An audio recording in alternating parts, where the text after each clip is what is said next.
Nous sommes innombrables ce soir.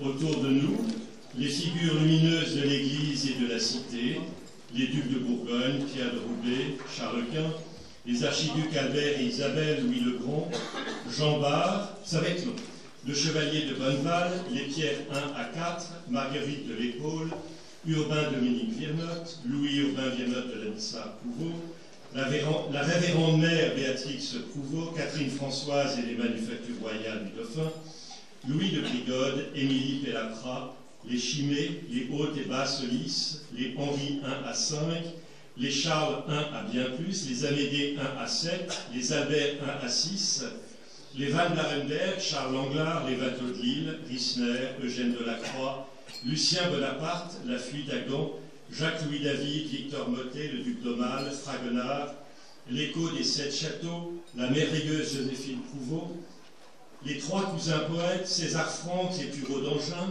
Ferdinand Desseps, le prodigieux légataire Lacaze, la Villa d'Est, le général de la Bédoyère, Charles Thierry d'Hennequin, les satins de Chine, au cœur de la Chine, la chaconne de l'Italie, Sainte-Félicité, Saint-Thomas d'Aquin, Pie XII, Monseigneur Marcel Lefebvre, Jean Prouveau, La liberté de blâmer, les matchs de Paris, Cocteau, Saint-Ex, Marie-Claire, Jean d'Ormesson, Denis de la Patelière, la Castafiore, Maurice Bruon, les Mazurel, les De Vavrin, Marie et Roland Bonaparte, l'élégantissime 22, Guylaine de Polignac, les Portales, la Pinta, Picasso, Chagall, les trésors du Septentrion et les palais de Bourgogne. Honorons les innombrables vies consacrées, les innombrables officiers, les toujours responsables de la cité et du bien commun, les chevaucheurs des 5 continents, les constants bâtisseurs, les collectionneurs, les mécènes, entre activisme et contemplation.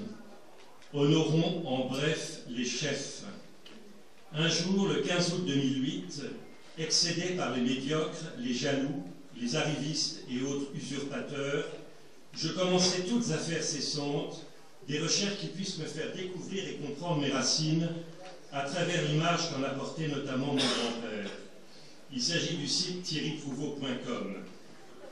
Alors j'ai pu découvrir, instant après instant, la beauté du tracé des parcs et des demeures patriciennes, à la bourguignonne, à la flamande, à la française héritée de mes pères.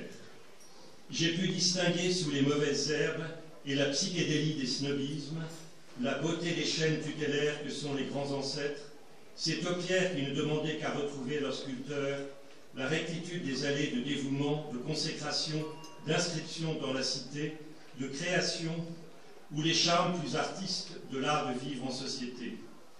Ce furent 1 page, 100 pages, 1000 pages, jusqu'à 8800 pages qui sont aujourd'hui de magnifiques ouvrages imprimés. Et alors, mes ancêtres réapparurent un à un, me présentant leurs illustrations et donc leurs apports à Dieu et à la cité, ceci gommant leurs défauts. Ils se rassemblèrent toujours plus nombreux, coopérant avec moi, m'apportant leur amour, leur fidélité et leurs œuvres, jusqu'à rassembler ce soir l'heureuse famille.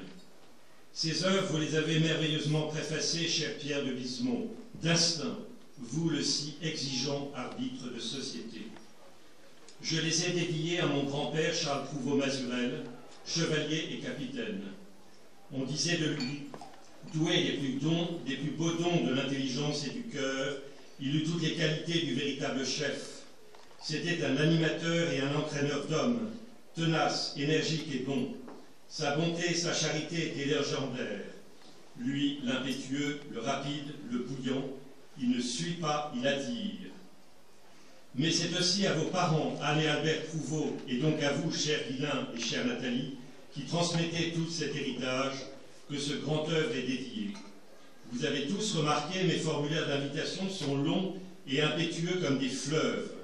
J'y ai très largement exposé votre parcours et celui de vos parents, mais vous allez, brillamment comme toujours, nous y conduire, nous surprendre et nous enchanter.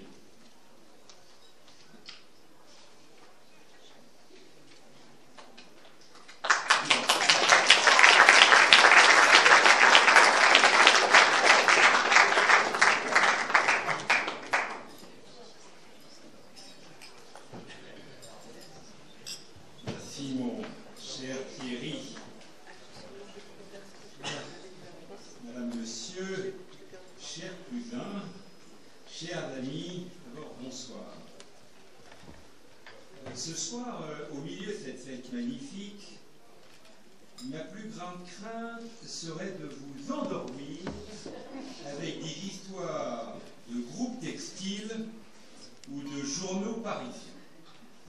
Par contre, peut-être serez-vous amusé par quelques considérations et anecdotes, pas grivois, je vous rassure, sur la famille que j'ai connue, ses complexités parfois déroutantes, son évolution intéressante et les quelques réflexions sur les pays que j'ai observés et où j'ai habité.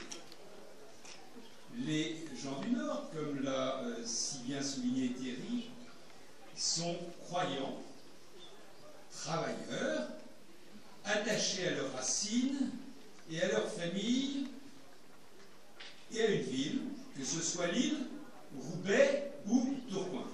Rarement les trois.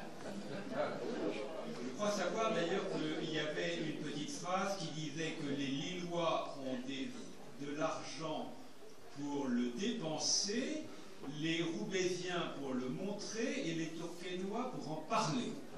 C'est tout dire des gens du Nord. Si sur les deux premiers points, donc travailleurs et très croyants, donc la foi et le travail, je n'ai qu'assez peu d'opinion, je vais vous faire part de mes pensées sur nos racines, nos coutumes dynastiques et leur dispersion dans le monde, ce qu'on appellerait aujourd'hui la globalisation. On va commencer par Albert Eugène Prouveau, je ne vais pas aller en deçà parce que je ne les ai pas connus. Donc Albert Eugène, mon grand-père était vraiment un personnage typique de Roubaix. Très cultivé, latiniste distingué, helléniste, homme de tradition, grand ami de Paul Géraldi le poète, que j'ai bien connu l'été quand il venait dans le midi à Pibonçon chez mon grand-père. C'était aussi un passionné de théâtre français, j'insiste sur le mot français parce qu'il n'y avait pas d'autre théâtre digne de ce nom, et pour remarquable de la charmante Rita de Vémy, issue aussi d'une très belle famille du Nord. C'est d'ailleurs par Marc de Vémy, né du Chauchois, que le domaine du Verbois est entré dans la famille Prouveau. Je tiens à souligner, parce que quelquefois on dit qu'ils sont les Prouveau depuis 1000 générations, pour ça, pas du tout. Les châteaux arrivent toujours par les femmes dans les familles. Je me souviens des lettres hebdomadaires de mon grand-père quand j'étais pensionnaire à la Providence, à Amiens, chez les chers jésuites. Tout était empreint de douceur, de compréhension, mais aussi d'encouragement au travail, et baigné de cette rigueur morale et typique de nos familles. L'hiver, Albert Eugène, après ma naissance, était au Verbois, et à Paris, dans le magnifique appartement rue Barbier-Jouy, loué depuis les années 20. Je crois qu'il a été loué dans les années 80, je me suis toujours dit que c'est dommage de ne pas l'avoir acheté. Mais enfin, voilà. Il aimait Paris pour son élégance et, comme déjà mentionné, le théâtre, ainsi que les galeries d'art, où pour quelques francs, on pouvait acheter des tableaux de peintres peu connus, qui ont fait un petit peu un nom quelquefois, par exemple Renoir. Voilà. On m'a toujours dit qu'un jour il avait acheté un Renoir, et puis se sentant un peu mal à l'aise, il avait acheté une robe pour ma grand-mère un peu plus chère que le Renoir. Donc c'était une époque assez agréable pour ça. Tandis que l'été, dans son domaine de Pibonçon à Mougins, la famille se rassemblait dans une atmosphère de joie, mais aussi de recueillement intellectuel. Il y avait une très belle bibliothèque, très loin de la vie que je connaîtrai beaucoup plus tard à Saint-Tropez. Pibonçon n'était pas la même chose. Albert Eugène était également un passionné d'architecture. En 1938, le Verbois n'avait pas de salle de bain, pas de toilette, rien. Mon arrière-grand-mère allait faire ses petites commissions, comme on disait à l'époque, dans un petit pavillon chinois qui donnait sur les douves, en plein hiver. Ça ne l'a pas empêché de mourir à plus de 90 ans, donc ça n'était pas très grave. Mais mon grand-père était extrêmement frileux. Donc il a commencé en 1938 la reconstruction du château et du parc du Verbois, avec comme architecte Jacques Regnault. Alors Jacques Regnault était, je ne sais pas si certains d'entre vous l'ont connu, c'était un homme extraordinaire, qui a eu le Grand Prix de Rome d'ailleurs, et qui a été l'architecte de Longchamp. Et Jacques, que je connaissais bien, m'a dit un jour, j'ai dû faire croire avec votre grand-père que j'avais beaucoup d'expérience. Et donc, j'ai marqué projet numéro 38 bar 1938. Pour lui faire croire que c'était mon 38e projet. En réalité, c'était mon premier projet, je n'avais jamais construit de maison. Mais il a fait du coup un très bon travail, et je dois dire qu'au Verbois, que j'ai encore le privilège de voir de temps en temps, ce qu'il a fait tient encore debout.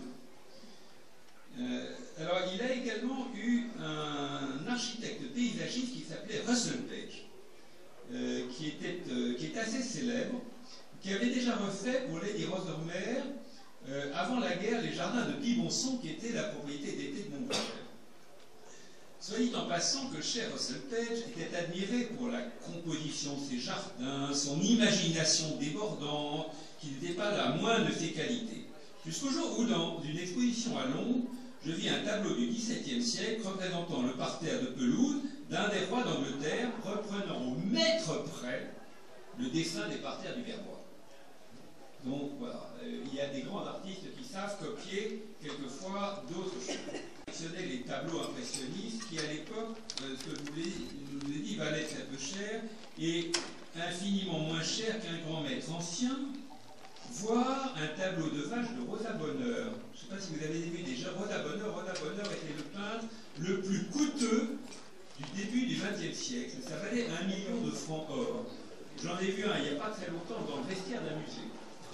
C'est assez amusant. Les Rosa Bonheur sont des grosses vaches, ce sont des tableaux sombres, c'est extrêmement bien fait, mais évidemment ça ne suscite pas beaucoup d'imagination. Un jour, c'est assez amusant, c'est une anecdote, ça, vers les années 30, il vit un beau cadre ouvragé dans la vitrine d'un marchand parisien, je crois que c'était boulevard Saint-Germain, et entra pour acheter le cadre. Il lui fut répondu que le cadre allait avec le tableau d'un jeune peintre peu connu, qui s'appelait Marc Chagall.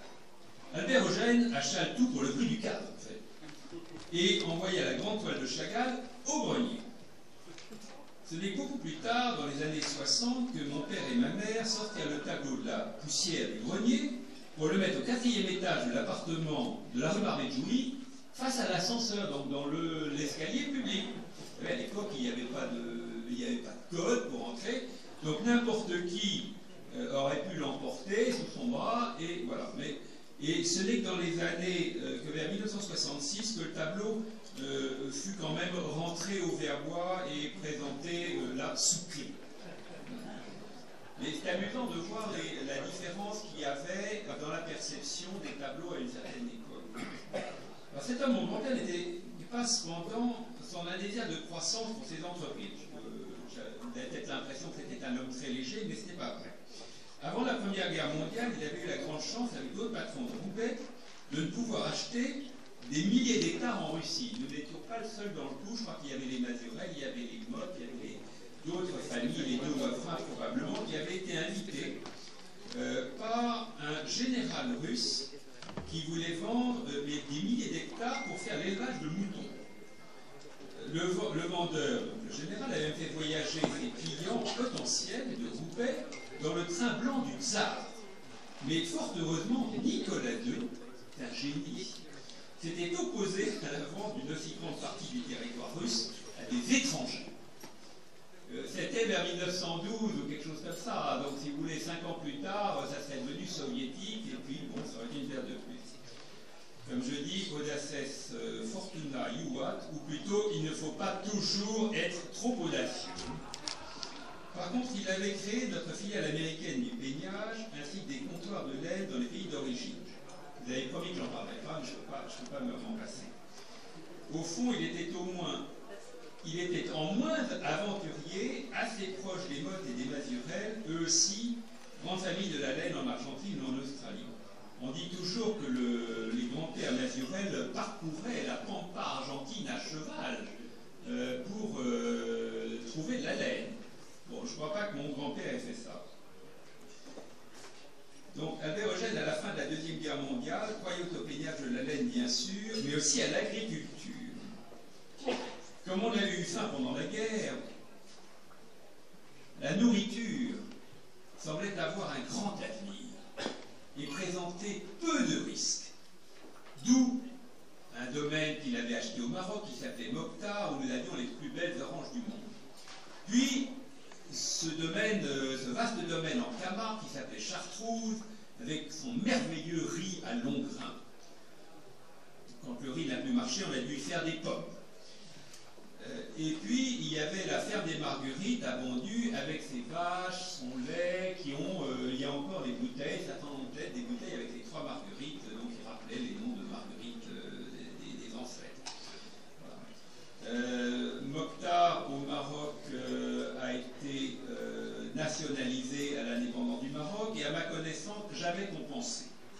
Chartreuse a été un océan de pertes, finalement vendu pour une somme très modique à un éleveur de cochons. Et la ferme des Marguerites, qui a toujours été très coûteuse, est aujourd'hui transformée en centre artisanal. Là, pour l'agriculture, donc il faut toujours se méfier des métiers qui paraissent extrêmement prometteurs.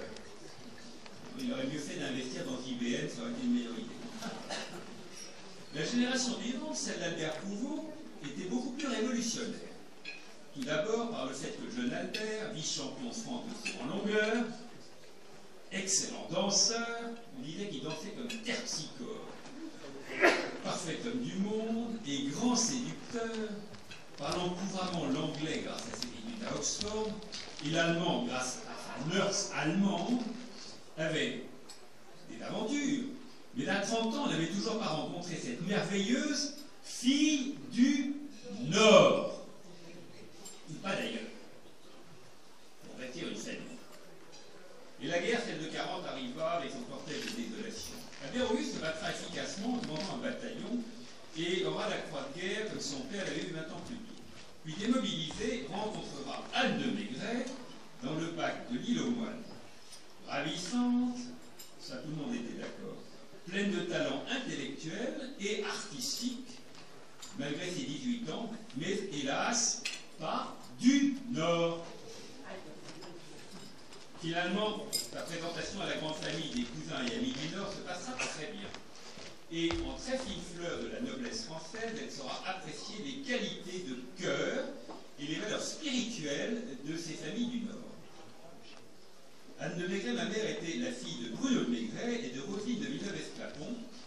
Elle était née à Épernay et descendait tant des mouettes que des chandons, ce qui explique certains défauts que nous pouvons avoir dans la famille.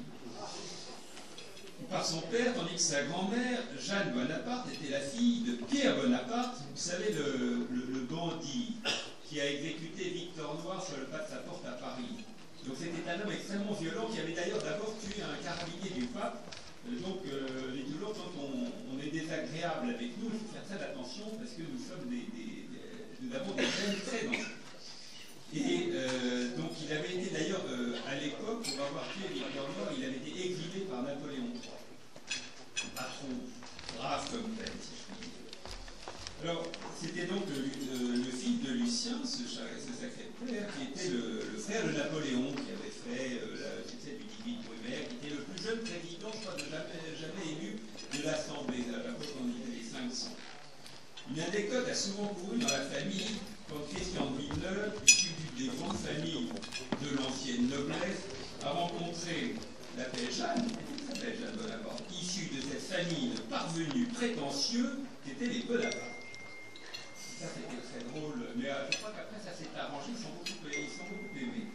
Et d'ailleurs il y avait le frère de Jeanne qui était Roland Bonaparte, qui était un ethnologue extrêmement intéressant dont j'ai le livre à la maison, qui montre des planches tout à fait séduisantes d'Africains vus de face, vus de dos, on ne les appelait pas des Africains à l'époque. C'est très amusant. Et il avait épousé Marie Bonaparte, qui était la mère de Marie Bonaparte, qui était le premier médecin psychanalyste français, qui était l'ami de Freud. Donc voilà, c'est assez amusant. Et moi, je n'ai pas connu bien la tante Marie, elle était assez remarquable. Durant la guerre, habitant Marcon-Barœul, Albert-Auguste, je reviens à lui, sera très actif dans la résistance, imprimant même des tracts à l'usine et les livrant à des bonnes sœurs au Croisé-la-Roche, ceux qui connaissent c'est sur le grand boulevard de Tourcoing à Lille, qui elles-mêmes les remettaient aux cheminots communistes. C'est amusant parce que c'était une alliance de la bourgeoisie, de l'Église et des communistes. C'est la scène d'aujourd'hui rêvée. Et jamais il n'y eut la moindre fuite. C'est-à-dire, un jour, Albert transportait, ça c'est une anecdote qu'il m'a racontée, dans les sacoches de son vélomoteur des plans de sabotage de la résistance. Donc il fut arrêté par des gendarmes allemands. Avec un sang-froid incroyable, il inventa avec eux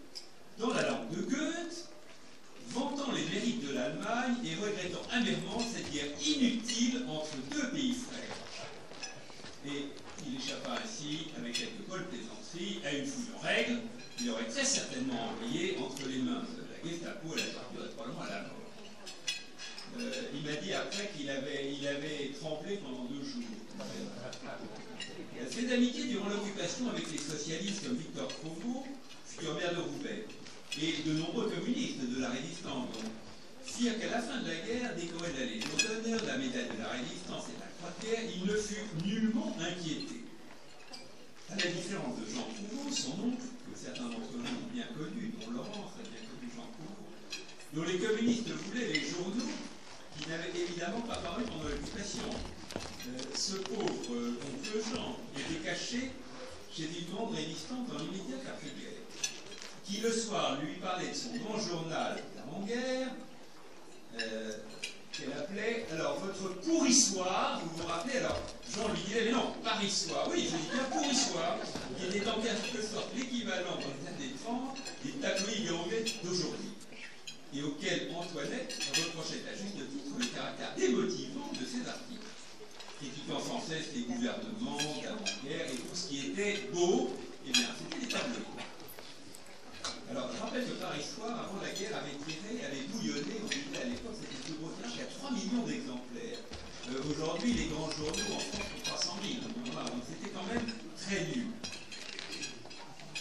Alors, c'est l'amitié quelque peu atypique dans la bourgeoisie nordique Auguste, dans mon frère, et son habitude de fréquentation populaire lors de ses entraînements sportifs, faire de lui un homme très désireux du bonheur des plus démunis. Il avait en horreur s'écourer un salubre encore très présent dans sa région. Il rêvait de maisons ou de petits immeubles propres et lumineux pour les ouvriers des usines. Mais ce n'était pas simplement pour les garder. Donc, il fonda le CIR, puis fit voter au niveau national le 1% logement, tandis qu'Anne, son épouse, s'occupait très activement d'œuvres sociales avec les maisons de l'enfance. Un jour, il me confia que les petites maisons ouvrières qu'il avait construites par milliers, avec leur salle de bain, avaient aussi leur petit jardin, souvent utilisé comme potager. Les ouvriers employaient leur dimanche à faire pousser des carottes ou des navets et se rendaient moins ou plus du tout aux réunions du Parti communiste. Ce qui expliquait la détestation du parti pour ce type d'habitat. C'est assez amusant de voir là que quelquefois les bonnes actions très charitables peuvent aussi avoir un certain intérêt dans un autre sens. En même temps, Albert Auguste, l'homme pressé, comme il se décrivait lui-même, sillonnait la planète en avion, à hélice, en hydravion, pour traverser le Pacifique, puis beaucoup plus tard en jet. Les nouveaux comptoirs et les nouvelles usines s'ouvraient au Brésil, en Espagne, en Afrique du Sud et aux États-Unis, sans compter les comptoirs de laine en Australie ou en Nouvelle-Zélande. C'est amusant parce que la traversée du Pacifique à l'époque, et ça j'ai encore des photos, se faisait en hydravion avec maître d'hôtel en veste blanche et avant des plats raffinés. Tous les soirs, l'hydravion amérissait dans un wagon et les passagers étaient transférés dans des pirogues et passaient une nuit à terre. Donc le lendemain matin, on repartait dans l'avion avec la pirogue et puis on se donnait de nouveau. C'était quand même assez fabuleux. Ces voyages toujours faits avec Anne étaient à la fois efficaces mais extrêmement intéressants du point de vue sociologique et artistique. Des pays aujourd'hui modernes et presque aseptisés étaient très différents dans les années 40 voire 50. Les transports, en particulier en Afrique ou en Inde, nous feraient rêver ou avoir des cauchemars aujourd'hui. Et j'ai encore des films d'ailleurs d'eux qui malheureusement sont... C'est très amusant de voir l'Afrique à la fin des années 40 avec ces peuplades extrêmement belles qui dansaient merveilleusement et il n'y avait pas d'armes à feu et c'était finalement très paisible. Et il vivait dans des villages généralement qui étaient très beaux. Donc quand on voit aujourd'hui ces bidonvilles qui ont succédé, on peut se demander si tout ce qu'on leur a apporté était forcément très bon. Alors de ces voyages lointains, ils nous ramenaient des souvenirs incroyables, des collections de saguets africaines, ça j'en ai encore, qui servaient vraiment aux minéraux du Brésil. Certains ont peut-être connu leur maison de Paris ou de Verbois où il y avait des minéraux. Des ornements du CEPI qui est en Nouvelle-Guinée, aux poteries aztèques. Tous envoyés par caisse, aux bons soins des directeurs des filiales, qui se demandait à chaque venue de mes parents ce qu'il allait encore falloir emballer. Et je vous assure, c'était des dizaines de caisses. Évidemment, pour tous les enfants, les longues absences et le manque de surveillance parentale étaient pour le moins un problème. Je me souviens même de la cuisinière des rois à laquelle, à l'âge de 8 ans, je demandais une aide pour une leçon, mais la pauvre savait à peine lire. D'où mon passage comme pensionnaire pendant 4 ans chez les jésuites. Ces jésuites qui m'ont profondément marqué. L'encadrement militaire était superbe, les rangs silencieux, et la messe et les prières émaillaient nos journées de travail et du sport.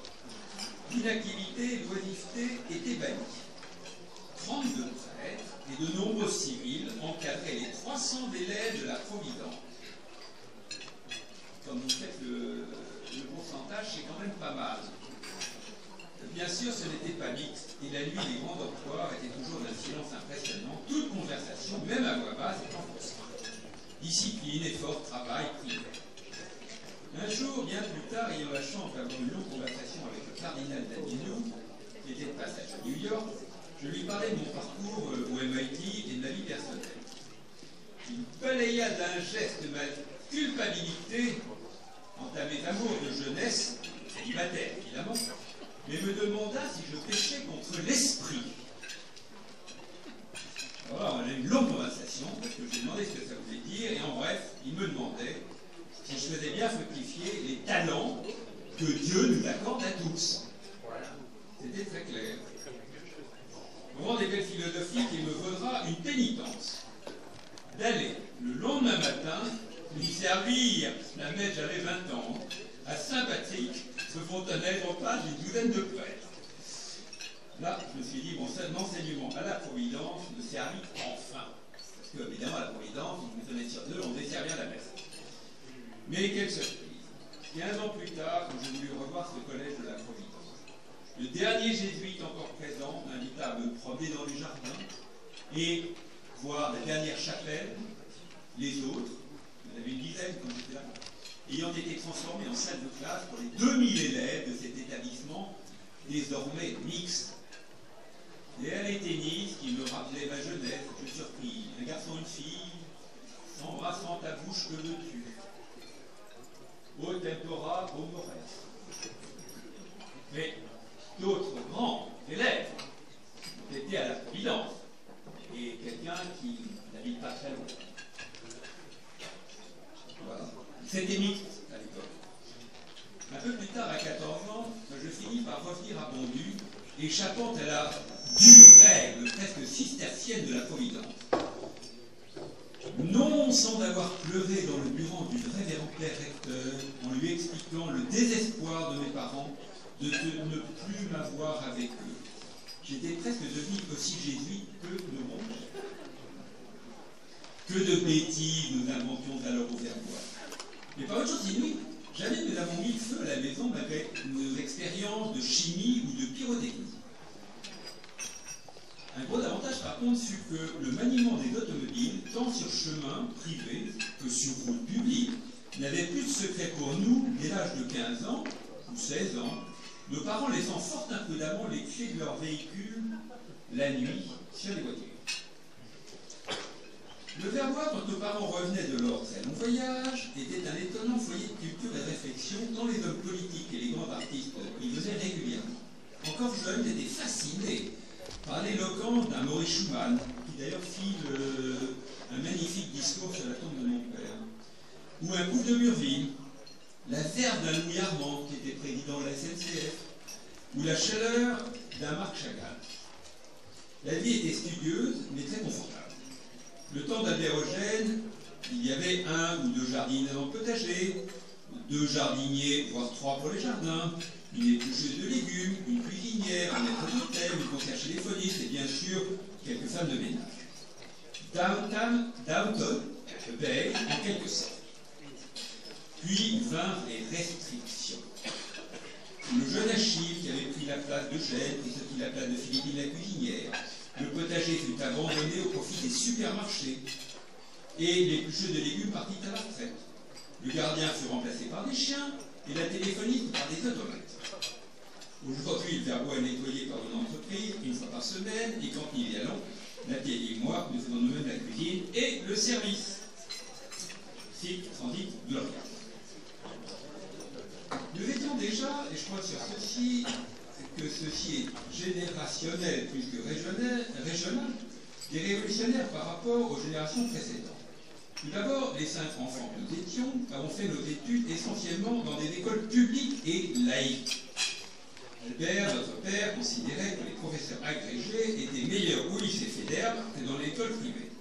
Mais ceux-ci étaient très souvent libres penseurs, communistes, voire carrément révolutionnaires. Nous devions nous adapter. Je me souviens d'une réflexion de Lodin Léchevin, j'ai pas oublié le nom, professeur de géographie qui un jour, s'adressant à mon cher frère Olivier, qui n'est pas ce soir, et qui était régulièrement indiscipliné, lui avait sorti cette phrase inoubliable. Heureusement pour vous qu'il y a de temps en temps des révolutions, car les bourgeois comme vous ont les ponts à des réverbères. Et à l'époque, tout le monde en riait. Aujourd'hui, on fait un procès immédiatement à l'école. On en riait, et ça passait. Le résultat, chez les 3 garçons d'Albert et Anne, est que nous étions, contrairement à beaucoup de nos cousins et amis, des scientifiques avides de connaissances mathématiques ou de physique.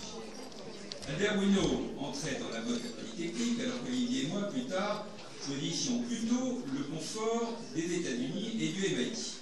Lui, Olivier en mathématiques, et moi, on allait plutôt en physique. Assez peu de familles dans le Nord ont choisi cette voie, en général. Mais ça, c'était justement dû à l'école publique et laïque, qui à l'époque était d'une très très grande qualité. Alors, je parle du MIT, c'est resté très présent dans mes souvenirs, et je pense qu'un petit commentaire peut être agréable ou utile. Tout d'abord, les examens d'entrée de l'université américaine étaient standardisés, et sont toujours d'ailleurs, avec des tests qui duraient une journée. Voilà pour toutes les universités américaines, qui étaient offertes à l'ambassade des États-Unis à Paris ou à Saint-Louis. C'était la même chose. Quelle merveille. Évidemment, il fallait aller vite, savoir compter et répondre aux poussières sans hésitation. Voilà, c'était le but, c'était quand même des examens. Ensuite, quand on y allait, la richesse des États-Unis dans les années 60 était extraordinaire par rapport à l'Europe et à la France en particulier. Je me souviens du jour où, logé dans une chambre collective, je constatais que mon voisin avait un téléphone. Et là, je vous parle des années 60. Contrairement à ce que j'imaginais, cet appareil était relié au réseau extérieur, alors qu'en France, en 1967, il fallait être très patient pour obtenir une ligne de l'administration des PTT. Je téléphonais donc du téléphone de mon copain à ATT pour vérifier les conditions et à ma demande, quand pourriez-vous m'installer à téléphone? Ils m'ont répondu, quand vous voulez. Alors, comme une blague, je leur dis, tomorrow, demain. Alors, leur réponse, what time? Quelle heure?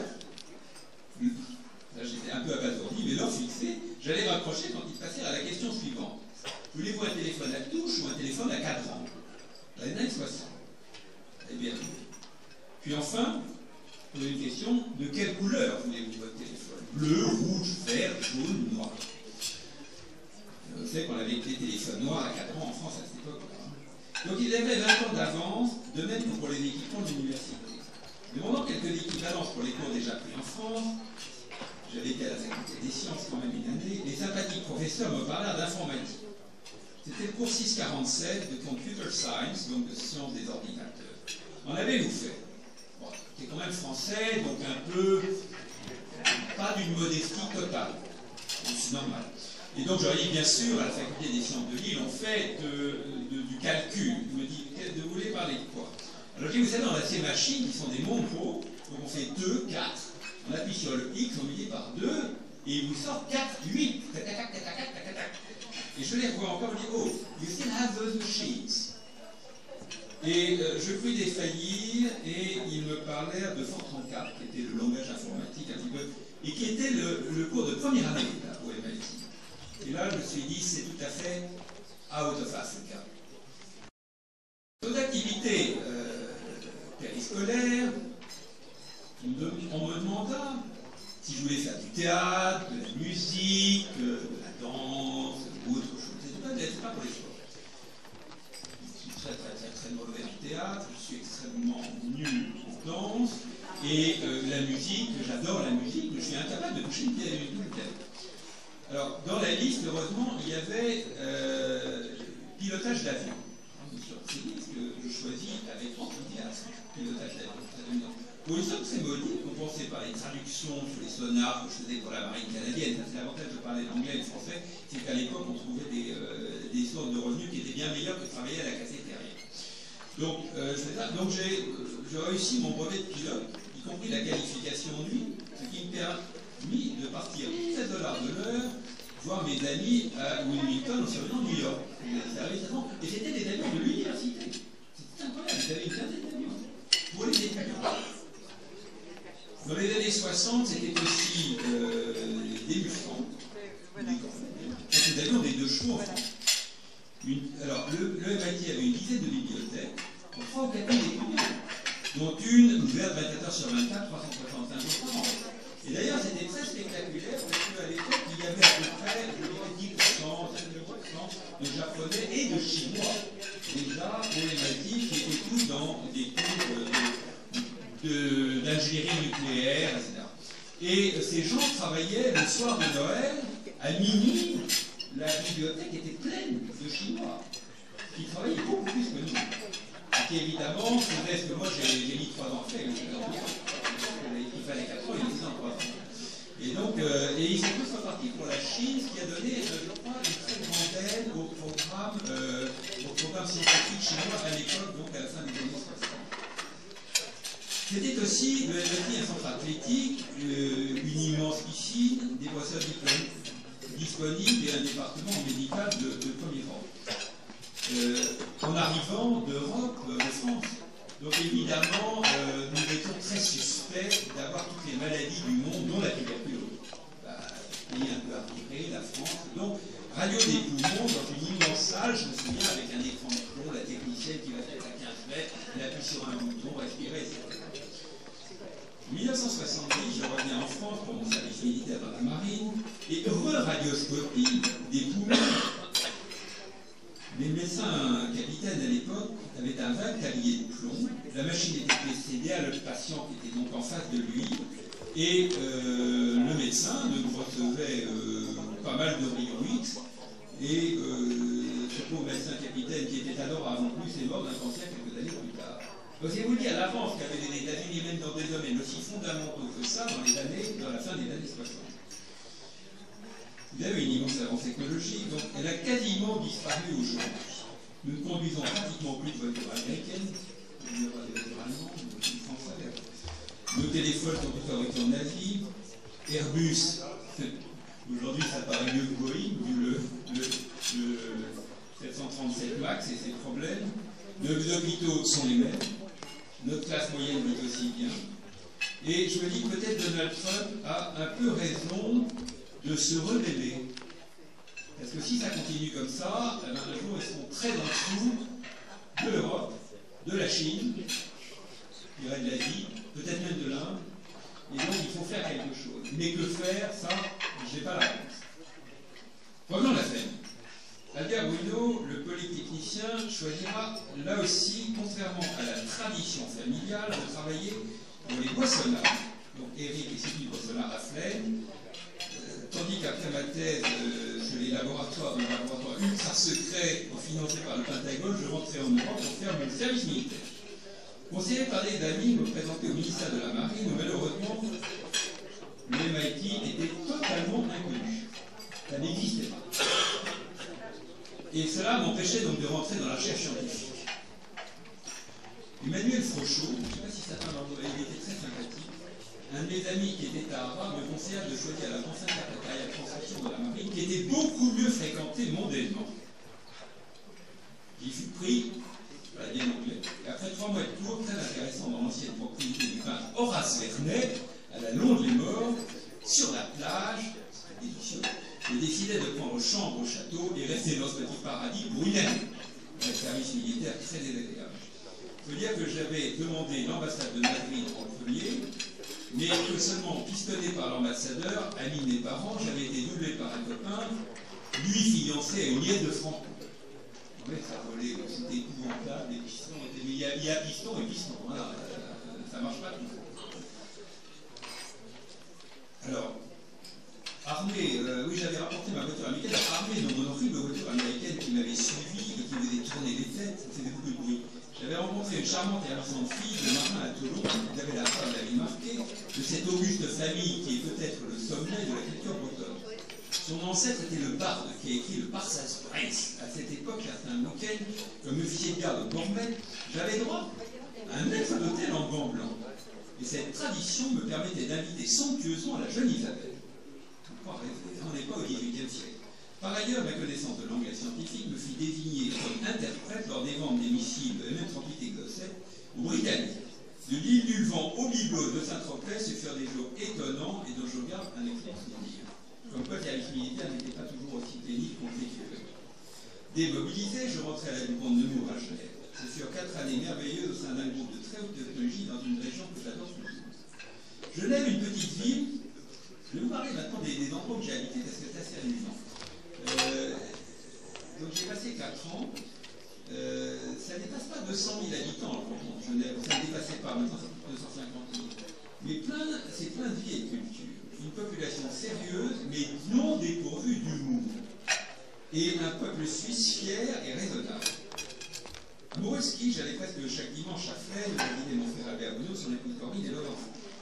Enfin, ces salariés, ayant donc les week-ends libres, je demandais la main d'Isabelle, la jeune fille dont j'étais tombé amoureux. Autre haute trahison pour le Nord. Et c'est Philippe Terninck, un grand ami, qui me dira un jour chez lui, de toute façon, les Prouvots, ça ne s'adressait pas à tous les Prouvots, ça s'adressait à la branche Albert. Vous n'êtes plus vraiment du Nord, puisque ton père a épousé une Maigret et toi une Laville marquée. Alors qu'il y a tant de jeunes filles ravissantes et intelligentes dans notre région. Réflexion que je n'oublierai jamais. En 1974, à Genève, notre Alexandra, ma fille, est née, qui est maintenant médecin. Cette vie à Genève était ponctuée de très nombreux voyages en Europe. Les dirigeants de la Ducombe ayant confié le marketing pour la France, l'Italie, l'Espagne, Grèce, ainsi que des fonctions de conseil auprès de l'aérospatiale, c'était très amusant pour les avions, pour les planchers de Concorde, etc. Et quand vint le moment de rentrer dans le groupe Prouvots, je regrettais sincèrement cette extraordinaire entreprise. Olivier, sorti du MIT également, fit son service militaire dans la coopération au Brésil comme professeur à l'Institut Vargas à Saint-Paul. Et lui aussi, trahissant les coutumes familiales, alla travailler au Crédit Nord à Bruxelles. Donc décrochage des 3 frères par rapport à des traditions ancestrales d'entrer après le service militaire dans l'entreprise familiale. Ce n'est 4 années plus tard que, rassemblés au sein du conclave dont on se souvient, nous avons décidé de revenir nous occuper de nos affaires de famille, pensant nécessaire de surveiller la bonne barre d'un couple devenu complexe, surveillé par un père qui avait quand même 66 ans et des méthodes que l'apparition massive des ordinateurs aurait dû modifier profondément. En ce qui me concerne, mon premier travail, tout en apprenant le métier de génie à Roubaix, fut de transformer la vieille ferme des Marguerites en une fondation culturelle dont la vocation première était la présentation de superbes expositions. La première que je lui organisais était Chagall. J'ai eu l'occasion de rencontrer Marc Chagall souvent, et je me souviens même, quand on a eu l'inauguration, il y avait Madame Giscard d'Estaing qui était là, il y avait Vava Chagall, c'était très très bien. Et il y avait Ida Chagall, surtout, qui était la fille de Marc Chagall, qui n'était pas très commode. Et on avait une voisine, j'habitais, qui était là, qui était ma voisine après à Bruxelles, qui s'appelait Margrethe Acretz, qui sort un petit dessin de son sac à main, et dit: ma chère Ida, est-ce que vous pourriez me dire si ce dessin est bien, enfin, me confirmer qu'il est bien de votre père? Ida regarde, c'est ça, hein? Elle lui rend encore morceau. Oui, c'était tout ça. Et là, Margrethe Acretz a été parfaite. Elle dit: oh, je vous remercie beaucoup de cet excellent conseil. Alors, ça c'était les. C'était. Voilà, la fondation. Donc, on a à Chagall, on avait eu 30 000 visiteurs en moins de 3 mois, ce qui était très bien. La suivante, l'art océanien, qui était une exposition magnifique, mais qui ne suscita qu'un très faible intérêt. Autant Chagall, il fallait aller voir Chagall, autant l'art océanien, ça n'intéressait personne. Donc là, je crois qu'on avait 2 ou 3 000 visiteurs au lieu de 30 000.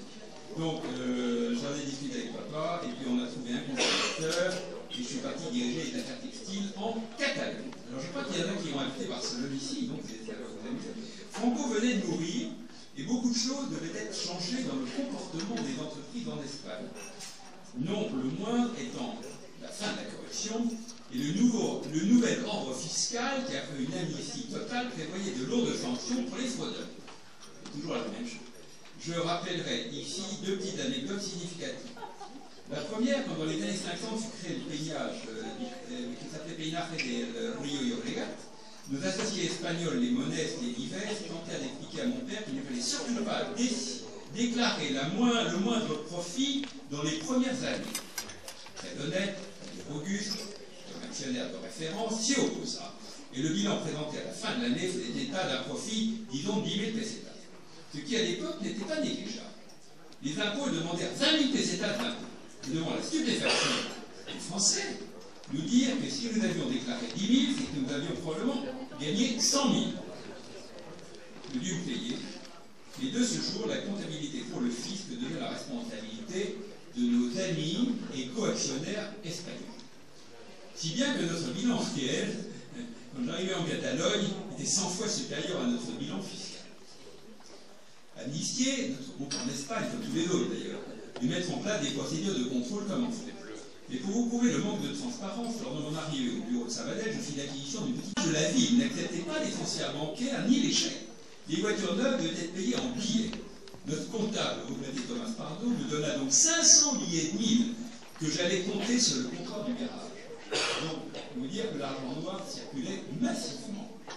L'Espagne était alors un pays extraordinaire avec ses pesanteurs administratives, sa corruption endémique, qui firent qu'en 4 ans, je ne pus, comme dirigeant d'entreprise, jamais avoir de permis de travail ni de résidence. J'aurais pu avoir mes papiers, mais le fonctionnaire m'avait demandé en échange d'embaucher son fils, qui, interviewé par un de mes directeurs, s'était avéré plutôt très prétentieux et très incapable. Un jour, à la frontière, donc j'ai jamais eu de permis de résidence, un jour à la frontière, la police, qu'on appelait los grises, qui était la police politique un petit peu de Franco, m'arrête avec la voiture de la société et me demande pourquoi je n'ai pas de permis de résidence. Je l'explique brièvement et ajoute assez adroitement que tout fonctionnait beaucoup mieux du temps de Franco. Avec un grand sourire, il se dit « Garde à vous », me salue et me dit « Bon viaje, caballero ». Bon voyage, monsieur Cavalier, chevalier. Mais l'Espagne, c'était aussi cette chaleur des cœurs de nos amis, cette beauté des églises, des palais, ça n'a pas changé, des criques et des plages, cette simplicité et cette noblesse d'un pays très fier. Puis au bout de 4 ans, mon rôle en Espagne étant terminé, je partis avec Isabelle, Alexandra et Aurélien pour Sydney en Australie, où nous terminions la construction d'un tout nouveau péage de laine. Ça c'était un verbe, toujours en faire un nouveau quelque part. À une ville, alors là le nom va vous amuser, ça s'appelait Wagga Wagga. W-A-2-G-A-W-A-2-G-A. Ce qui veut dire en aborigène qu'il y a beaucoup de corbeaux. Wagga Wagga. Alors, tout de suite pris par le travail, j'ai adoré cet immense pays. Nos équipes étaient déjà à Sydney, Melbourne, Bengale, Adélaïde, Perth, ainsi qu'en Nouvelle-Zélande. Et c'est une découverte de travailler avec des collaborateurs très ouverts à de nouvelles cultures. Nous habitions près de la plage de Balmoral à Sydney, et le week-end, je parcourais la baie sur une planche à voile. La semaine, je prenais régulièrement l'avion pour l'usine de Wagga Wagga. Cette usine ultra-moderne n'était pas sans problème. Les Australiens récemment embauchés venant presque tous des abattoirs qui avaient fermé. D'ailleurs, c'est pour ça que le ministre était très content, parce qu'il y avait 150 ouvriers au chômage du fait de la fermeture des abattoirs de viande de bœuf, et on les avait tous embauchés. Mais il s'avère que c'était qu'une machine, et la plupart d'ailleurs, beaucoup trouvaient que c'était très dur de travailler avec l'air conditionné et pas avec les fenêtres. Et alors, ils avaient presque tous, comme les Indiens sikhs, ils avaient le coutume d'avoir des grands couteaux. Comme on rencontre un mouton, souvent on a le droit de le manger, on a en Australie, donc on le découpe et puis on le mange. Il faut laisser la toison sur la clôture, parce que la toison, est-ce qu'il vaut cher? Le mouton vaut rien. Alors, ils s'en servaient pour, quand il y avait des enroulements de laine sur les rouleaux, alors ça c'est pour les techniciens de peignage, sur les rouleaux en caoutchouc des machines, alors ils enlevaient la laine avec leurs grands couteaux. On n'a jamais autant consommé de rouleaux de caoutchouc dans cette usine que nulle part ailleurs dans le monde. Et Ouaga était au port du désert et pour le croire être arrivé vraiment au bout du monde. Mais ce fut surtout une époque où il fallut transformer les bureaux de Sydney à 200 mètres de l'opéra d'une vocation d'acheteur de laine à une vocation de vendeur de produits semi-finis. Donc au lieu de vendre de la laine brute dans le monde entier comme le faisaient d'autres que nous, ADPF et enfin, il fallait d'un seul coup vendre du peigne laine pour la filature. Pour moi, c'est l'occasion d'aller travailler tantôt en Inde, dans le Pendjab, à Amritsar, où d'ailleurs j'ai reçu la communion dans le temple d'or, avant que Madame Gandhi me le prenne d'assaut, et donc je suis maintenant chrétien et sikh.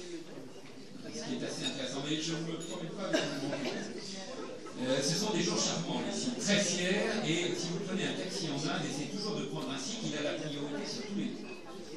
Ils le savent, et les autres le savent aussi. Alors j'allais aussi en Corée, à Séoul ou à Busan, où je rencontrais à l'époque, je fais même invité à déjeuner par le président de Samsung, qui m'achetait de la laine à l'époque, et qui était très fier de me montrer ses premières télévisions en noir et blanc, en disant, vous voyez, c'est une nouvelle branche que nous ouvrons maintenant, nous allons faire de l'électronique. Je n'étais pas très convaincu, mais c'était extraordinaire. Par contre, ce qui m'avait surpris, c'est que le matin, j'arrivais à Busan, à l'usine, il me disait, venez à 6 h du matin. Bon, tôt, ça c'est la vie de marchand de laine. Et il y avait tous les ouvriers dans la cour qui étaient en train de garde à vue de saluer le drapeau de Samsung. Et ça me faisait dire que peut-être ils étaient plus dévoués à leur usine que chez nous, à Roubaix. J'allais aussi au Japon, on est dans les karaokés. Et puis alors on me demandait au Japon, et en Corée, do you like Koreans? Et alors il fallait dire non, je déteste les Coréens. Et quand j'étais en Corée, je disais que je détestais les Japonais. Ce sont deux pays qui se détestent cordialement. Et bien sûr, à Hong Kong. Alors c'est un monde fabuleux, comme je l'ai dit, extrêmement discipliné et travailleur. Vous voyez cette immense envie de s'enrichir. Et voilà, quel chemin parcourir en quelques décennies? Aujourd'hui, on peut en juger, parce que là, je vous parle des années 70, donc 30 ans plus tard, cette Corée, où, je vais vous dire, un jour, au mois d'août, j'étais sur la plage à Busan, dans mon hôtel, un peu inquiet du manque de baigneurs. Personne. Je me dis, l'eau doit être terriblement polluée, je ne peux pas y aller. Et là-dessus arrivent deux policiers, qui, dans un anglais approximatif, me demandent ce que je fais là, en short et en t-shirt. Je leur demande si l'eau était propre, et ils me répondirent qu'il était interdit de se baigner à cette époque. L'hôtel avait oublié de me prévenir que seul le mois de juillet était réservé aux vacances. Donc la possibilité de se baigner. Le reste du temps, il y avait fort à faire, travail domestique, amélioration de la maison, apprentissage, lecture, mais que, en tout cas, on ne se baigne pas. Aujourd'hui, vous savez peut-être que les championnes de golf du monde sont des Sud-Coréennes. Vous voyez le terrain parcouru en 30 ans, c'est absolument extraordinaire. Au bout de 2 ans, l'Australie n'ayant plus besoin de mes conseils, ça marchait à peu près, donc à un moment on finit par être inutile. On m'a rappelé à Roubaix pour m'occuper de la division vêtements d'enfants de Seigneur de Roubaix, qui allait très mal. Tout était à réorganiser, le départ à la pré-retraite de l'ancien directeur, le changement de bureau, de collection, de méthode. C'est un énorme travail de stylisme. Alors le stylisme, ça m'amusait, parce que moi qui suis un ingénieur physicien au départ, je faisais des robes à smoke à ce moment-là, et je dessinais les robes à smoke pour les petites filles. Donc ça c'était un côté un petit peu amusant. Et donc il fallait rechercher des fabricants, il fallait des contrôles informatiques et bien d'autres sujets. Alors, cela dit, ça permettait quand même de voyager un peu, parce que j'allais aux Philippines et au Maroc pour certains modèles. Et ces voyages à Roubaix me rappelaient d'ailleurs curieusement une tradition du Nord qui, à partir de Roubaix, les gens faisaient des grands voyages bien avant. Et nous arrivons à 1987, année sombre, je dois dire, où 2 événements marquèrent un grand tournant dans notre famille. Bon, certains se souviennent certainement. Au printemps, alors que j'étais au large de Cherbourg, sur un navire de guerre, j'étais commandant de la préparation militaire marine de l'île à l'époque. J'ai appris la disparition de mon frère Albert Bruno dans un accident d'avion en Argentine. Il était un peu le 2e chef de famille avec papa. Homme brillant, travailleur, beau comme un dieu. Ça, il avait une empathie formidable. Ce deuil d'un frère de 45 ans lancé en juin de la même année, donc quelques mois plus tard, par Jérôme Sédou et le groupe Chargeur sur notre vaste entreprise qui avait alors 10 000 salariés dans le monde. En fait, c'est assez amusant parce que Jérôme Sédou, je l'ai su après, il avait, vous saviez, des compagnies aériennes qui s'appelaient Air Inter et UTA French Airlines. Air Inter n'était pas un leader mondial et UTA encore moins. Je sais pas, il y avait 7 avions chez UTA, des gros avions, des gros porteurs, mais il n'y en avait pas beaucoup. Et il se faisait régulièrement taper sur l'épaule par des gens de British Airways qui avaient une centaine d'avions ou plus en disant Hello, hi Jérôme, no breakdown this week. Pas de panne cette semaine. Quand il y avait une panne quelque part, ça se répercutait dans tout le réseau. Et il voulait d'une position mineure dans une grande activité d'avoir une position de leader mondial. Ce que nous étions dans le péage de l'aide avec 14% de la production mondiale. Donc il a demandé, c'était la banque Lazare qui était son conseil, est-ce qu'il y a une entreprise qui est achetable?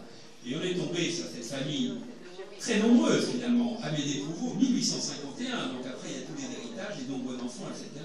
Et le plus gros d'actionnaires avait 7%. Donc si vous voulez, et il y avait beaucoup de filles. Donc, et c'est là que je veux en venir, c'est que les filles de cousine Prouveau, donc certaines d'entre vous les ont certainement connues, les filles, Marie-Laure, les petites filles de Jean Prouveau, à juste titre, étaient plus intéressées par la presse que par le textile. Donc elles étaient vendues. Nos amis éco-actionnaires Lefebvre, ainsi que mes sœurs Nathalie et Laetitia, considéraient l'offre très intéressante. Ce qui est vrai, il a fait une offre très intéressante. C'est un homme extrêmement honnête et très droit, je ne sais plus. Et il ne restait qu'Olivier et moi. Ayant un petit 14% du groupe. On dit que mon frère Albert Renaud était mort, et donc il y a les problèmes de succession, d'un peu aussi du enfant, et sa veuve était un peu obligé de prendre. Donc on est 14% du groupe pour contrer la manne. Je me souviens d'une nuit à Saint-Tropez, où nous avons vite déduit que l'aventure était trop incertaine, s'endetter énormément pour racheter une entreprise textile mûre, et plus que mûre. Voilà.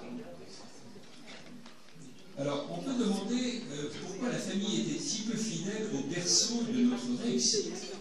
Quand j'y repense, c'est pas une certitude. Je crois que le fait assez répétitif de privilégier toujours la croissance, pendant des dizaines et des dizaines d'années, au détriment des dividendes, c'était très démotivant pour les actionnaires qui ne travaillent pas dans les affaires concernées. Donc, c'est une pensée, si vous voulez, aujourd'hui, on dit, bon, bah, c'est très bien, il ne faut pas donner de dividendes, c'est bien mieux réinvestir dans le groupe, ça, mais quand vous êtes un petit actionnaire, où vous n'y travaillez pas, chaque année, on vous dit la même chose, on vous dit, on achète des nouvelles machines, on fait une nouvelle usine, bon, le jour où ça vaut relativement plus cher que la veille, on va vous demander, qu'est-ce qui s'est passé? Alors, on s'est retrouvé sans travail, on peut dire sans outils de travail, considérés comme des vaches à lait par l'ISF à l'époque, vus, alors ça c'est plus amusant, vus comme des traîtres par certains collaborateurs dans le Nord pour avoir vendu notre entreprise à un Parisien. Donc, qui était le directeur du personnel de la Lénière, j'étais assis à sa table au restaurant d'entreprise, il s'est levé, il m'a dit, je ne déjeune pas à la table de traîtres comme vous, qui avait vendu à un Parisien. Là aussi, c'est assez fort, enfin, c'est assez amusant. Nous, en partie, Olivier et moi, pour Bruxelles, qui était comme beaucoup d'autres, pour tenter dans l'immobilier et la finance de recréer de nouvelles entreprises. Quelques années plus tard, en 1990, Albert Auguste décède au Verbois et lors de son inhumation, communiste, socialiste, ouvrier, ingénieur, parent, ami, homme politique, semelle, je vois un délégué syndical, M. Lavert, c'est encore de son nom. Séminariste défauqué, qui, quelques années plus tôt, avait brûlé l'effigie en paille d'Albert Prouveau dans la cour de l'usine. Et ceci, sous mes yeux consternés, je m'approche de lui au cimetière et lui serre la main en lui disant que je m'étonne de le voir là, car il veut vraiment haïr Albert Prouveau, symbole de ce patronat détesté et détestable. Bien sûr, du contraire. Quand je lui rappelle le fâcheux épisode, lui, ah, mais ce n'était qu'une blague.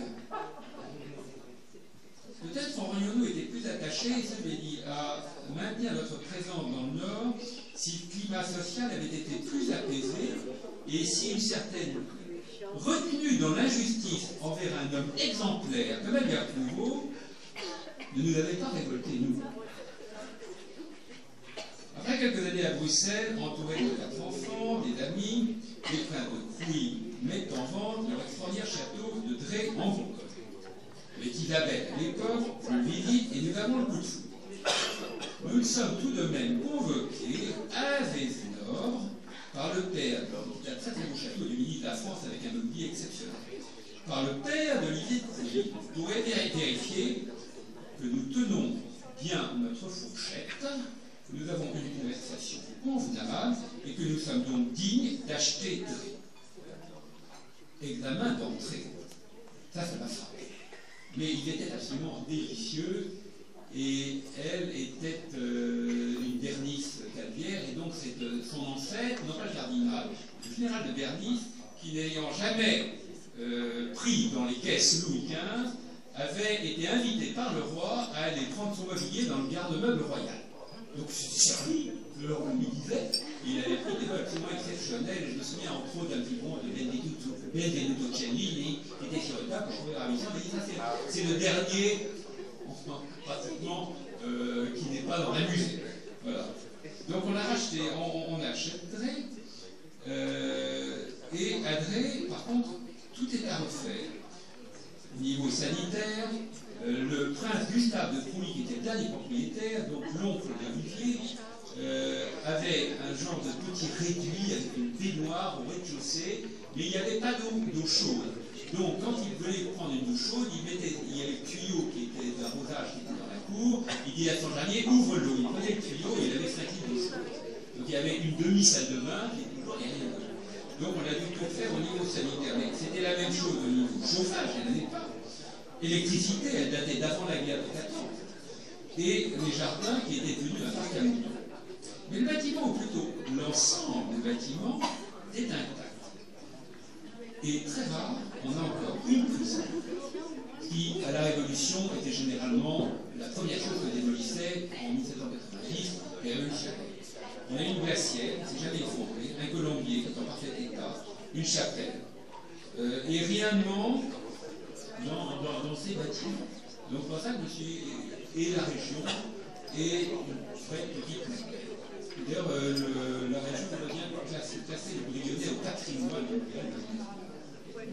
Voici, il arrive. Après 50 travaux, l'ouverture au public est un grand succès local pour une mini-région, le Brionnais, qui a très peu d'hôtels. Nous attendrons presque les 20 000 visiteurs annuels pour redescendre aujourd'hui à 12 000. En tout cas, c'était presque toujours présent chez eux, le château étant totalement meublé et ayant gardé ses boiseries des 18e et ses murs du 17e. Alors, on a mis des copies de statues grecques ou de Jean de Bologne. Vous savez, Jean de Bologne, c'est amusant parce qu'il s'appelait au départ Jean Boulogne et il était né à Douai. Ça, beaucoup de gens l'ignorent en France, donc il était flamand et il a été après travaillé en Italie, bien sûr. Il y a également un Michel-Ange très amusant, un petit Bacchus qui est un peu ivre, tout ça, qui est une des plus jolies sculptures de Michel-Ange. Et simplement, un jour, il arrive à la maison, c'est une copie, dans le musée de Bargello à Florence. Et je connais bien l'original, et je le vois, et je dis, tiens, il y a quelque chose. Ah, mais oui, pas d'enfant, il y a un sexe. Et il a été mutilé, l'original. Et alors j'appelle Marinelli, qui est le fondeur, et je dis, vous avez rajouté quelque chose? Ah oui, monsieur Blouot, je trouve que ça doit être comme c'était au départ. Il ne faut pas mutiler les copies. Alors je dis, vous avez eu un modèle, c'est moi, bien sûr, monsieur. Alors, les années passent, et il a 15 ans, et il avait reprend sa liberté et va habiter le Portugal. Je suis tout à fait d'accord avec elle. Je suis quelqu'un d'assez.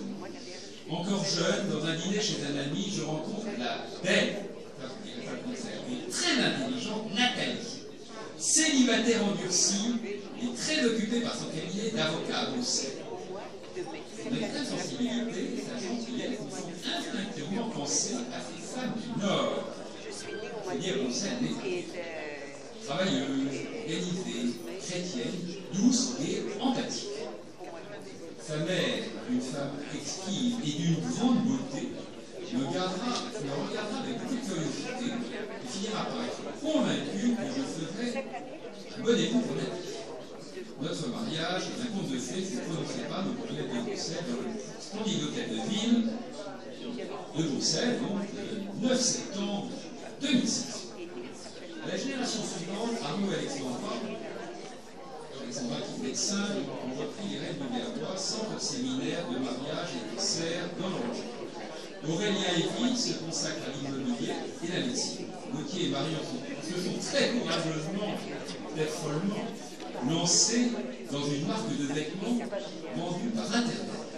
Tandis qu'Aliénor ouvert sa propre galerie. Quant à nous, l'adorable Nathalie, qui a quitté Barbeau et Bruxelles de suivre, nous explorons les Amériques avec une base du Panama, en uniquement nous occupant de Drake et de Bruxelles. Mais bien au-delà de nous, notre déviation des traditions de l'avant-guerre et la constatation que pratiquement de tous les coups, les enfants d'Yves Mazurel, d'Eddie Mazurel, de Jean Mazurel, d'Antoine Mazurel, pour ne citer que, aucun n'habite plus le Nord depuis longtemps. Et je suis presque le dernier des Mohicans à avoir gardé une propriété de famille dans le Nord, tout en n'y travaillant plus et en y résidant. Est-ce qu'à Paris, ou celui plus lointain des grandes capitales, cette proportion des nordistes à parler des langues étrangères qui a, au cours de la fin du XXe siècle, vidé une partie du Nord de ses familles? C'est un problème, mais le Nord revit. Après la fuite des industries textiles, qui a été montable, vers l'Asie, d'autres branches de l'industrie et du commerce ont ravivé la flamme de la région. Des municipalités pragmatiques, dont celle du regretté Pierre Mauroy, qui était vraiment un ami. Moi, j'ai souvent rencontré, j'ai déjeuné avec lui, et il était, un jour, il y avait ce pavillon lors d'une exposition Lille, capitale de la culture, un pavillon chinois, sur la place de l'Opéra, dans l'Opéra, et quelque part, j'avais trouvé assez joli, on dissertait le thé, et puis quelqu'un m'avait dit, mais au fond, il devrait aller à la Fondation Prouveau, dans le parc, parce que après, on va le brûler. Il m'avait dit, méfiez-vous, c'est du très mauvais bois, c'est fait pour durer 3 mois, en extérieur, ça va pas durer 2 ans. Et je revois encore donc, le maire très républicain de droite de Marc-en-Barœul, disant à Pierre Mauroy, mais il nous faudrait des subventions pour qu'on puisse entretenir à Bondu ou à Marc-en-Barœul, sur le territoire de Marc-en-Barœul, ce pavillon pendant des années. Et Pierre Mauroy a dit, écoutez, j'en ai assez de m'entendre toujours demander des subventions, vous n'avez qu'à faire ça d'une façon rentable. Et là, je me souviens, je lui ai dit, ah, monsieur le Premier ministre, je vous félicite. Vous êtes enfin devenu très libéral. Et il a souri, il m'a dit, vous voyez, on change avec le temps. Mais c'était un homme très pragmatique. D'autres, alors, il a fait d'ailleurs du cœur de Lille une métropole à nouveau belle et très agréable à visiter. Donc, je vous y invite, pour ceux qui n'y ont pas été depuis longtemps, allez-y un jour de semaine ou un samedi, peut-être un dimanche. Et les rues sont pleines de monde quand il fait beau, il y a des quantités de magasins. Et peut-être qu'ils ont beaucoup moins détruit les beaux bâtiments que dans certaines villes comme Bruxelles, qui étaient beaucoup riches. D'autres hommes, comme Albert Prouveau, ça j'en ai pas parlé, ont relevé ces ruines. Le château de la Vigne à Bondu et créé un golf de 36 trous alors qu'il n'avait jamais touché un club de golf. Il avait jamais joué au golf. Le but, c'était la même chose que pour le bois d'Achel. C'était de bien loger, il avait logé des milliers d'ouvriers, il s'est dit il faut que je loge bien les cadres de la région. Et c'est vrai que quand on voit la chèque, le golfe de Bondu, il y a des quantités de maisons qui sont très agréables, où chacun d'entre nous peut habiter avec soi. Alors ça a été fait, ça a pu être remarquablement fait grâce à la mise en place de structures sans but lucratif. Donc mon père a toujours refusé, même d'avoir des actions du golfe de Bondu. Je dois payer mon crédit, voilà, c'est question d'avoir une action. Il ne voulait pas de ça, il ne voulait pas d'un... Et par contre, il avait été très aidé par, je crois que c'était Jeunesse Paulet, qui vendait dans le train de Paris-Ville les actions du golfe de Bondu dans Rapide. Vous savez qu'il était 2 sur 10. Et il faisait tout le train, et il allait s'asseoir à côté des gens qui connaissaient pour essayer de leur vendre des actions du golfe. C'est fantastique. Alors, fidèle à une tradition bien grandie, j'ai moi-même suivi l'idée qui m'a été venue quand j'habitais en Australie. Voilà, c'est en Australie que ça m'a donné l'idée de Drake. Parce que en Australie, un jour j'étais chez l'ambassade de France à Canberra, et me dit ah, bah, écoutez, il y a quelque chose de très intéressant à côté d'ici. Il y a une vieille ferme qui est magnifique, vous allez voir. Le mobilier, c'était absolument le mobilier de la concierge. C'était effectivement une vieille ferme, et c'était ce qu'on vous conseille à 40 km de là. En Europe d'avoir un patrimoine fantastique. Et nous sommes un peu les enfants gâtés du monde. Donc il y a une chose essentielle, c'est peut-être pas d'en construire plus, mais de préserver l'existant. Alors ça peut être effectivement un vieux moulin, ça peut être un château, ça peut être un bâtiment splendide à Paris, et c'est vrai dans toute l'Europe. L'Italie évidemment a beaucoup plus de monuments que n'importe quel pays, ça vient de l'époque romaine. Je crois que l'Italie a 60% plus ou moins des bâtiments du monde.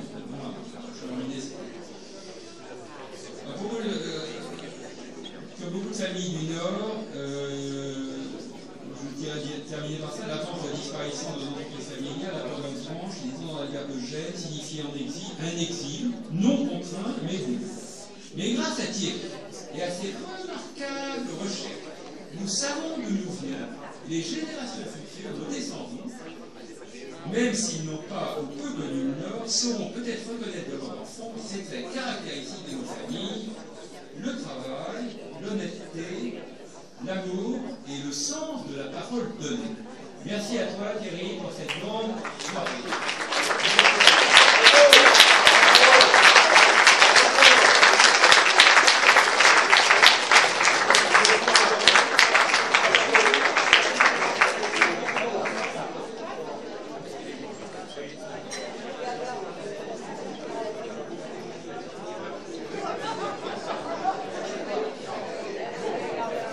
Merci Guilain pour ce très passionnant témoignage et aussi ce petit mot qui m'a été adressé qui me touche évidemment. C'est vrai que l'industrie du Nord est tout autre ou disparue, mais je pense que ces familles du Nord qui ont été modelées par les siècles, et c'est un petit peu le constat que je fais à travers mes livres, ces familles du Nord doivent leur pérennité et leur force doivent tout à l'Église, à la tradition. Et ça, c'est une chose majeure que moi-même, je n'arrive même pas à intégrer tellement c'est quelque chose de fort. Toute cette région a été baignée par la contre-réforme catholique des Habsbourg, des rois d'Espagne, etc. Et a donc été protégée de certaines caractéristiques hérétiques de la religion et a pu prospérer jusqu'à, pardonnez-moi de faire référence, mais je m'honore de faire cette référence, jusqu'au combat de Monseigneur Lefebvre qui a préservé une petite partie de la chrétienté des hérésies actuelles du Concile Vatican II. Voilà, donc c'est une chose forte, il y a des choses très fortes dans cette région, et si l'industrie n'existe pas, ces familles demeurent d'une façon ou d'une autre, et tout ça est dans les gènes et s'exprime différemment. Je pense que c'est ça qu'il faut, observer, donc c'est quelque chose d'absolument passionnant. Et ici, tous les descendants Prouveau, etc., je pense par exemple à nos cousins Droulès, Mazurel, etc., en son expression avec des trésors immatériels que je suis heureux d'écrire et d'inscrire. Donc merci beaucoup Guilain, c'était important de dire toutes ces choses. Merci.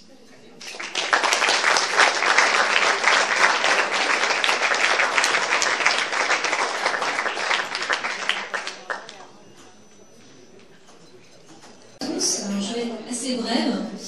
C'est juste déjà merci pour cette historique sur les industries textiles du Nord. Travaillant moi-même dans la mode, je trouve que c'est intéressant d'avoir un historique de ce patrimoine. Alors, je vais être brève. En fait, je suis là pour une pièce de théâtre qui s'appelle Le Secret des Conteuses, qui est actuellement jouée au théâtre Béjazet. Tous les costumes et les décors ont été faits par des artisans français, donc prolonger un peu le discours de ce soir. Et l'histoire, en fait, se passe en 1671, dans le salon de Ninon l'Enclos, qui reçoit Mademoiselle de Scudéry, Madame de Sévigné et Madame Scarron.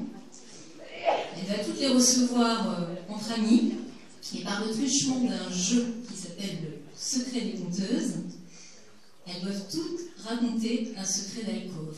Donc je vous invite à venir voir cette pièce, j'ai les petits flyers là, et je serai ravie de vous recevoir tous au théâtre des Jazés. C'est tous les jours, sauf le dimanche et le lundi, tous les soirs à 20h30. Merci. Merci Delphine Garnier.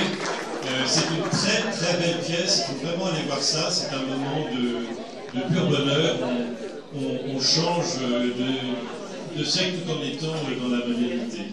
Je voulais aussi parler, j'ai une douzaine d'invitations pour le château d'un cousin du Nord, ta mère Morale, qui est le château d'Esquelbec, qui est une pure merveille fin médiévale et renaissance flamande, avec un parc. Voilà, il y a 12 invitations et il y a la gentillesse de les prendre sur la table là-bas, si vraiment vous pensez y aller. Voilà, je vous laisse avec votre bon sens, et notamment l'ouverture le 21 et 22 septembre de ce merveilleux château d'Esquelbec que les Morales ont restauré avec un immense courage.